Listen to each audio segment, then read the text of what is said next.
আজকে আমরা কথা বলবো একটা জনপ্রিয় ধারণা নিয়ে, ছেলেরা কাঁদে না। আপনি কি মনে করেন এটা সত্যি? চলুন আজকে এই ভুল ধারণা ভেঙে ফেলি। ভিডিওটা দেখুন, আর যদি পছন্দ হয় সাবস্ক্রাইব করতে ভুলবেন না। ছেলেরা কাঁদে না সত্যি বললে এটা কি কোনো নিয়ম? আমাদের সবাইকে ছোটবেলা থেকে শেখানো হয়েছে ছেলে তো কখনো কাঁদে না, কিন্তু বাস্তবে কি এমন হয়? জন্মের পর থেকেই আমাদের শেখানো হয় ছেলেরা শক্ত, তারা কখনো আবেগ দেখাবে না। কিন্তু জানেন, এই ধারণাটা শুধু সমাজের তৈরি মিথ।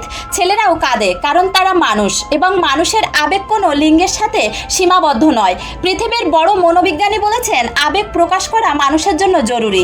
স্ট্রেস, দুঃখ, হতাশা এগুলো চেপে রাখলে মানসিক চাপ বাড়ে। তাই কান্না শুধু দুর্বলতার চিহ্ন নয়, এটা স্বাস্থ্যের জন্যও ভালো। আমরা সবাই অনুভব করি, আমাদেরও মন ভেঙে যেতে পারে।